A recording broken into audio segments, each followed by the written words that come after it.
Hello friend, कैसे हो आप सभी फ्रेंड। और देखो फ्रेंड, जो एक्टर्स हैं उनका एक्चुअल जो है लाइफ कैसा होता है, लाइफ स्टाइल कैसा होता है। अभी जो है हम यहाँ पे देखते हैं कि रील्स बनाते हैं, कुछ सेलिब्रिटीज़ भी जो है रील्स बनाने में बिजी हैं, में रील्स बनाने में बिजी, वो यहाँ घूमते वहाँ घूमते, तो वहाँ के जो है फोटोशूट वगैरह जो है वो मीडिया पे डाल देते हैं कि हमने यहाँ घूम लिया वहाँ घूम लिया। उनका जो लाइफ स्टाइल है और जो है लाइफ स्टाइल कैसे जी रहे हैं और किस तरीके से जी रहे हैं, किस शौनो शाकत से जी रहे हैं, ये सारा जो है वीडियो वो डालते हैं सोशल मीडिया पे। और जो है ऐसे लाइमलाइट में जो है वो उनका जो लाइफ है वो बिजी रहता है।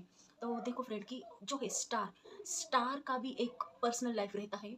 और ये भी है कि ऐसे नहीं कि मतलब स्टार है तो जो है शोनो शौकत से वो जी रहे, क्योंकि ऐसा कुछ भी नहीं रहता है। कोई स्टार ऐसे है कि जो मतलब अपने हाई लेवल पे होके भी जो है ज़मीन से बंधे हुए रहते हैं। और ये भी एक ज़रूरी बात है फ्रेंड, क्योंकि अपने लाइफ में जो अगर हम कुछ अच्छे काम करते हैं तो वो काम जो एक्ट्रेस का जो है अपना एक निजी मामला रहता है, अपना पर्सनल लाइफ रहता है। तो एक्टर्स है वो यहाँ पे जो है ज़मीन से जुड़े रहते हैं। एक्ट्रेस के बारे में मैं आपको जानकारी देना चाहती हूँ, जो उस ज़माने में जवानों की धड़कन थी। और हर एक जो नौजवान था वो उन्हीं के सपने देखता था। तो जो है उनका जो नाम है मधुबाला, कि बहुत प्यारी सी खूबसूरत अदाकारा थी मधुबाला। और ये जो मधुबाला है, ये जो नाम है मधुबाला, उसका ये रियल नाम नहीं है। मधुबाला का जो रियल नाम था वो मुमताज था। और यहाँ पे जो है मधुबाला बहुत अच्छी, बहुत प्यारी, बहुत सुंदर क्यूट एक्ट्रेस थी। बॉलीवुड का वीनस स्टार जो है वो मधुबाला को बोलते थे। उसकी जो हंसी थी बहुत ही प्यारी और खिलखिलाहट जैसी उसकी हंसी थी। और आपने कई बार देखी भी होगी, और खिलखिलाहट जैसी जो है उनकी हंसी थी मधुबाला की। वो अपने ज़माने में अगर मॉर्निंग वॉक को भी अगर जाती थी तो जिस किसी की नज़र मधुबाला के ऊपर गिरती थी उनका तो जो है दिन बन जाता था। और उनकी एक झलक पाने के लिए लोग रास्ते पे भी आ जाते थे। और मधुबाला बहुत ही सर से लेके पाँव तक पूरी की पूरी परफेक्ट थी, कोई भी कमी मधुबाला में नहीं थी। और उसका स्किन बहुत ही सुंदर था, बहुत ही स्किन ब्राइट था। और हंसी तो मैं अभी आपको क्या ही बताऊँ कि बहुत ऐसे खिलखिलाने वाली जो है उनकी हंसी थी। और बहुत सुंदर एक्ट्रेस थी मधुबाला। उस ज़माने में जो है उनकी एक झलक पाने के लिए लोग तरसते थे। और नौजवान तो है एक दिल की मलाइका बोल के जो है मधुबाला को ऐसे दिल में रखा था। तो मधुबाला भी बहुत हैप्पी रहती थी अपनी लाइफ में। और देखो कि मधुबाला की हंसी इतनी अच्छी थी, इतनी प्यारी लगती थी मधुबाला की हंसी। वो बात करते करते कौन से भी से टॉपिक पे जो है उनको हंसी आ जाए ये कोई भी नहीं बता सकता था। एक बार अगर हंसने लगी मधुबाला तब कब रुकेगी कुछ भी नहीं बता सकती थी। अचानक से जो वो हंस पड़ती थी। और जब वो अपने सेट पे शॉट कर रही होती थी तो उनको अगर बीच में हंसी आती थी, जब वो हंसना शुरू करती थी तो जो है निर्देशक जो है वो सेट का लाइट ऑफ करके बैठ जाते थे। फिर जो है एक 10-15 मिनट ऐसी ही माहौल रहता था, हंसी वाला मजाक वाला। मधुबाला बहुत प्यारी लगती थी हंसने के टाइम, और भी सुंदर दिखती थी। का हंसी पूरा शांत कब हो जाएगा, मतलब हंसी कब कंप्लीट होगी, ये वेटिंग में यहाँ पे निर्देशक लोग जो थे वो बैठे रहते थे। तो इस बीच में जो है उनका चाय पीना वगैरह ऐसा शुरू होता था। तो ऐसी थी मधुबाला, बहुत ही प्यारी, बहुत बहुत ही अच्छी, एक खूबसूरत क्वीन जैसी थी। आपको अगर एक इंसिडेंट बता दिया जाए तो मधुबाला जी को देख के शम्मी कपूर बतौर हीरो उनके सामने उन्होंने जो अपना डायलॉग भी भूल दिया था कि आगे क्या उनको बोलना है बोल के। तो उन्होंने जो अपना डायलॉग भी भूल दिया था। देवानंद को भी जो है मधुबाला की हंसी बहुत अच्छी लगती थी, बहुत प्यारी लगती थी। और एक उस ज़माने में मधुबाला के मुंह पे एक फ्रेशनेस था। जब भी देखो मधुबाला बिल्कुल फ्रेश लगती थी, बिल्कुल ब्राइट स्किन, और ऊपर से जो है स्माइल वाला चेहरा, बहुत ही और सुंदर लगती थी। कभी भी देखो, कोई भी देखो, और कौन से भी टाइम पे देखो, मधुबाला का जो फ्रेशनेस लुक था वो पूरे दिन के लिए रहता था। मधुबाला का जन्म 14 फरवरी 1933 को दिल्ली में हो गया था।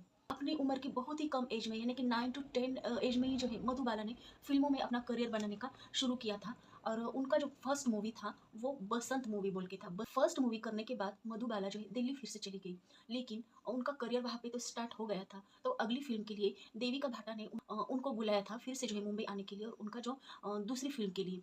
और उनका जो दूसरा फिल्म था वो जॉय भाटा के लिए उनको बुलाया गया था। लेकिन इसी दौरान मधुबाला के जो पिताजी थे उन्होंने जो है दिल्ली से मुंबई आने का तय किया, और वो वहाँ से मुंबई आके शिफ्ट हो गए। तो केदार शर्मा ने एक फिल्म निकाली थी, तो वहाँ पे जो है मैं और जो है बतौर हीरोइन जो थी उनकी वाइफ थी।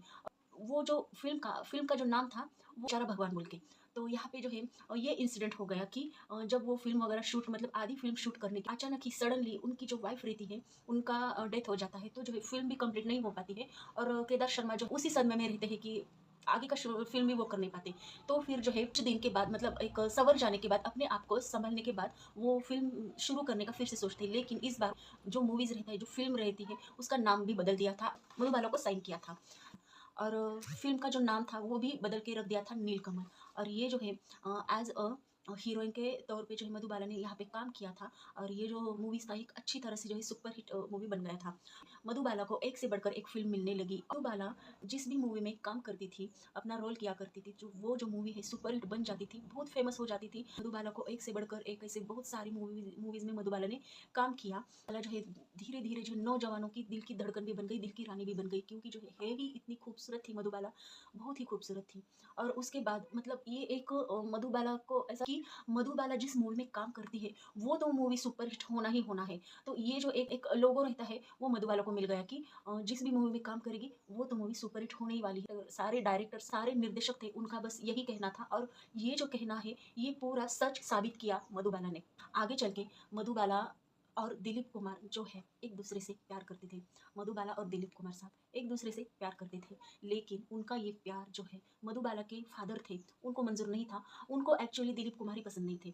क्यों क्या पता, कुछ उनका पर्सनल रीज़न भी हुआ होगा, लेकिन जो है उनको दिलीप कुमार बिल्कुल पसंद नहीं थे। मधुबाला के चर्चे जो थे, वो सिर्फ़ भारत में नहीं आउट ऑफ कंट्री में भी होने लगे थे, क्योंकि जो है मधुबाला बहुत ही खूबसूरत दिखती थी। न्यूयॉर्क की थिएटर आर्ट पत्रिका में मधुबाला के ऊपर एक लेख लिखा गया, और वहाँ पे जो है फ्रंट कवर में मधुबाला का पोस्टर भी लगाया लगाया गया, और शीर्षक था, वो था कि the biggest star in the world. Hollywood में भी पूरी तरह से छाई थी। और के फ्रैंक कापरा जो है इंडिया में आए थे, और उन्होंने जो है मधुबाला को फर्स्ट टाइम देखा था। और फर्स्ट टाइम देखने के बाद उनको वो मतलब ऐसे पूरे अपने ही विचार में खो गए थे कि क्या कोई लड़की इतनी खूबसूरत हो सकती है, उसकी हंसी इतनी प्यारी हो सकती है, और इतनी खूबसूरत प्यारी एक्ट्रेस के साथ मैं बात कर सकता हूँ कि नहीं, मुझे वो बात करने देगी कि नहीं।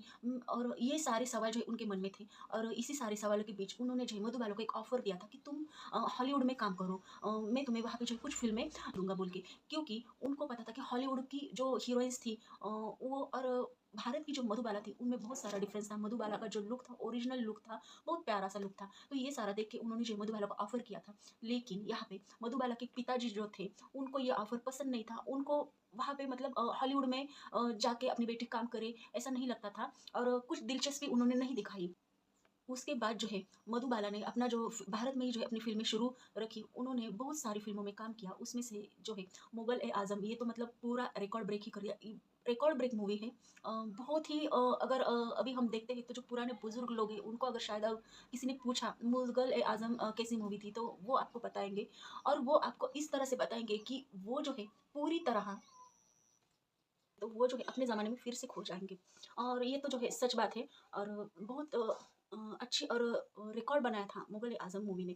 तो यहाँ पे अगर हम आगे चल के बताते तो जो है मधुबाला और दिलीप कुमार का जो वो जो प्यार है, बी आर चोपड़ा निर्मित एक फ़िल्म शुरू थी। एक फ़िल्म शुरू थी, और ये फ़िल्म मतलब शूट भी हुई भारत में ही। लेकिन उसके बाद जो है जो निर्देशक थे बी आर चोपड़ा, तो उनका ऐसा कहना था कि ये जो मूवी है, ये बाहर जाके भी इसका शूट किया जाए। तो ये जो प्रस्ताव था, उन्होंने मधुबाला के पिताजी के सामने रखा कि जो है फ़िल्म का आगे का शूटिंग यहाँ पे नहीं होने वाला है, मुंबई में नहीं होने वाला है, मुंबई के बाहर होने वाला है। फ़िल्म के जो हीरो-हीरोइन थे, वो दिलीप कुमार और मधुबाला थे। तो एक तो मधुबाला के पिताजी को दिलीप कुमार पसंद नहीं थे, कि अगर मुंबई के बाहर अगर ये जाते हैं दोनों भी शूटिंग के लिए, तो जो आपसी लगाव है दोनों का, आपसी जो प्यार है, वो और भी बढ़ने के चांसेस है। तो इसीलिए उनके पिताजी ने, मधुबाला के पिताजी ने उनको मना कर दिया कि जो शूट है वो मुंबई में ही रहेगा, मुंबई के बाहर नहीं जा सकती हो बोल के। और यहाँ पे जो है बी आर चोपड़ा को इस बात से लेके गुस्सा आया, और जो है उन्होंने अपनी फ़िल्म में मधुबाला का रोल जो है वैजयंती माला को दिया, और बतौर हीरोइन वैजयंती माला ने एज़ अ हीरोइन का रोल वहाँ पे जो है निभाया। और उसके बाद जो है दिलीप कुमार और मधुबाला के बीच में मनमुटाव होता है। वो जो है थोड़ा-सा कुछ ये रहता है पर्सनल, जो उनका जो लाइफ़ है, प्यार वाला जो लाइफ़ रहता है, लव लाइफ़ जो रहता है, उसमें उनका जमता नहीं है। और वहाँ पे दिलीप कुमार ने अपने एक लेख में भी लिखा है कि एक्चुअल जो रीज़न बताया है, वो कुछ अलग से बताया है। और यहाँ पे अगर हम देखते हैं तो मधुबाला के एक्चुअल पिताजी को वो दिलीप कुमार पसंद नहीं थे, इसलिए जो है उन्होंने को दिलीप कुमार जी से दूर ही रखने का पूरा कोशिश किया था। उसके बाद जो है दिलीप कुमार अपना-अपना मूवीज़ करते थे, और दोनों का मिलना-जुलना बहुत ही कम हो गया था। उसके बाद जो है मधुबाला को बचपन से ही एक बीमारी थी, दिल की बीमारी। दिल की बीमारी यानी मधुबाला के दिल में एक छेद था, और ये जो छेद है वो आगे चल के जो है इसका तकलीफ़ मधुबाला जी को होता था। मुगल ए आज़म फ़िल्म में मतलब ऐसे-ऐसे शूट करने पड़े कि मधुबाला को मेहनत वहाँ पे जो है ज़्यादा करनी पड़ी थी। उनको कई सीन में ज़ंजीरों के साथ मधुबाला दिखी थी और वहाँ पे जो है मधुबाला का जो वेट था, वो वेट से भी ज़्यादा वो ज़ंजीरों का वज़न था। फिर जो है मधुबाला को तकलीफ़ भी बहुत होती थी। कई बार जो है फ़िल्म के शूटिंग के दौरान मधुबाला बेहोश भी पड़ती थी। मुंबई के जो डॉक्टर थे उनकी सलाह मधुबाला जी से ये थी कि वो जो है ज़्यादा मेहनत वाला काम ना करे, ऐसी भारी चीज़ें भी ना उठाए फ़िल्म के दौरान और उसके साथ-साथ जो है फ़िल्म में अगर कोई डांस वाला अगर सीन रहता है तो कम से कम जो है वो सीन ना ही करे तो अच्छा है बोल के। और एक तरफ मधुबाला के जो पिताजी थे, उनको दिलीप कुमार और मधुबाला के रिलेशनशिप से प्रॉब्लम्स था, तो वही उनके जो पिताजी थे, वही मधुबाला जी को रात में भी अगर शूट होता था, तो भी जो है उनका मतलब कोई ऐसा ये नहीं था कि तुम ना करो बेटी, तुम ऐसे रात को शूटिंग ना किया करो क्योंकि जो है हेल्थ के लिए अच्छा नहीं है या फिर जो है कितने भी अगर मूवी है ऑफर आए हैं कितने भी मूवीज़ के तो तुम कम से कम मूवीज़ किया करो क्योंकि जो है हेल्थ प्रॉब्लम चल रहा है हेल्थ इशू चल रहा है तो उनका मतलब उन्होंने एक बार भी ऐसा नहीं कहा था। एक तरफ तो जो है दिलीप कुमार के साथ जो है उन्होंने रुकावट लगाई थी लेकिन दूसरी तरफ बालाजी के हेल्थ से रिलेटेड जो है उनकी कोई ड्यूटी भी नहीं बनती थी बोलने की वो ने कोई ड्यूटी नहीं निभाया। आगे चल के जो है ये जो परेशानी थी हार्ट को लेके वो ज़्यादा हो गई। उसके बाद जो है इसी दौरान मधुबाला ने किशोर कुमार के साथ शादी करने का सोच लिया। किशोर कुमार के साथ मधुबाला की शादी हो जाती है। शादी के बाद भी मधुबाला का जो हेल्थ प्रॉब्लम शुरू रहता है। किशोर कुमार उनकी दिल के इलाज के लिए दिल की बीमारी के लिए उनको लंदन लेके जाते हैं। लंदन जाने के बाद कुछ डॉक्टर्स रहते तो उन्होंने भी जो है मधुबाला को सेम सलाह दी कि जो है फ़िल्मों में कम से कम काम करना है और जो है नाचना, डांस वगैरह कुछ भी नहीं ऐसे सीन नहीं करना है, मेहनत का काम नहीं करना है और ऊपर से एक एडवाइस भी दिया कि बच्चा ना पैदा करने का भी एडवाइस दे देते हैं। उसके साथ-साथ जो है अगर हो सका तो जो है 1 ईयर भी जो है लाइफ़ हो सकता है मधुबाला का और नहीं तो जो है 10 ईयर्स भी जो है मधुबाला जी सकती है, नहीं तो जो है 1 ईयर्स भी जी सकती है। यानी कि मधुबाला जी को पूरा होपलेस ऐसा फ़ील हो रहा था कि कुछ भी होप नहीं बचा था। भारत में जैसे ही मतलब वो दोनों आते हैं तो मधुबाला की जो बहन है मधुर भूषण के यहाँ किशोर कुमार मधुबाला को छोड़ आते हैं क्योंकि जो है वो बताते हैं कि उनका बिजी लाइफ है शूटिंग के लिए जाना पड़ता है ऐसा वैसा करके उसके ऊपर अ, मधुबाला का ख्याल करने के लिए जो उनके पास टाइम नहीं है टाइम ना होने के कारण जो है वो उसको उसकी बहन के यहाँ छोड़ देते हैं। तो मधुबाला को दौलत शान शौकत बहुत सारा था लेकिन जो है जब उसको मधुबाला को अपने हस्बैंड का ज़रूरत था उसी टाइम जो है किशोर कुमार ने उनको मधुबाला को उनकी बहन के यहाँ छोड़ दिया था। तो जो है मधुबाला पूरी अंदर से टूट गई थी, कुछ भी नहीं कर सकती थी। उसका जो हेल्थ है दिन-ब-दिन जो है वीक हो रही थी वो। उसके बाद जो है किशोर कुमार ने उनका जो सारा इलाज का खर्चा भी किया था। लेकिन किशोर कुमार वो मिलने को नहीं चाहते थे मधुबाला को।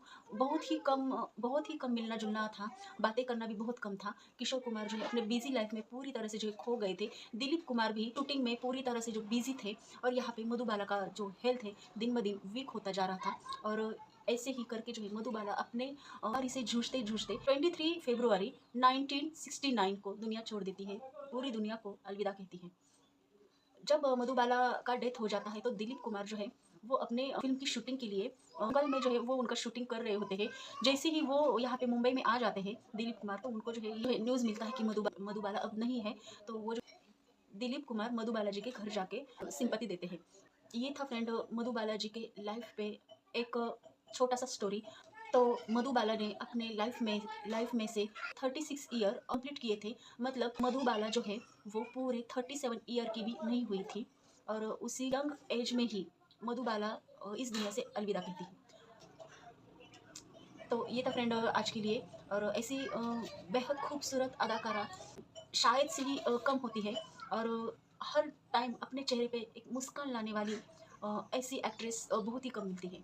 तो मधुबाला जी को तो दिल से सलाम और बस फ्रेंड आपको मेरे चैनल को सब्सक्राइब करना है, लाइक करना है, शेयर करना है, प्यारा सा कमेंट कीजिए फ्रेंड। तो मिलते हैं फ्रेंड अगले नेक्स्ट वीडियो में, तब तक के लिए बाय बाय फ्रेंड।